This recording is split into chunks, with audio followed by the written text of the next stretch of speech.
আজকে সকাল থেকেই রান্নাঘরে তোড়জোড়। একেতে সানডে, এরপরে আছে বাড়িতে বিশেষ গেস্ট। আমার বাড়িতে গেস্টদের সেকেন্ড ডে আজ।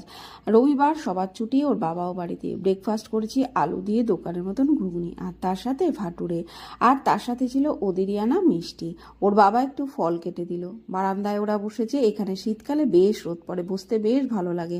ওদের খাবার ওখানেই দিয়ে দিলাম, ওরা ওখানেই খাওয়া দাওয়া করলো। আর বাঙালি বাড়িতে খাওয়া দাওয়া ছুটি দিনে একটু বেশি তোড়জোড় থাকে। এরপরে যদি বাড়িতে গেস্ট থাকে তবে তো কথাই নেই। প্রথমে করলাম কাতলা কালিয়া, আর এরপরে মুরগ পোলাও হবে। গোবিন্দভোগ চাল ভিজিয়ে জল ঝরিয়ে রেখেছি, এতে ডিমও দেবো। তবে রান্না করতে করতে আজ হঠাৎ করে এই সকালের টিফিন করার পর থেকে শরীরটা ভীষণ খারাপ লাগছিল। মুরগ পোলাওয়ের সাথে আর কিছুই করে উঠতে পারিনি। ওদের সবাইকে একসাথেই খেতে দিয়ে দিলাম। আহারে, এখানে আমার বাচ্চাটা পড়তে পড়তে ক্লান্ত হয়ে শুয়েই পড়েছে। রাতে করলাম একটু চিকেন। ওরা তিনজন বাড়ির কাছে কমপ্লেক্সে মুভি দেখতে গেছিল, ফিরলো এখন।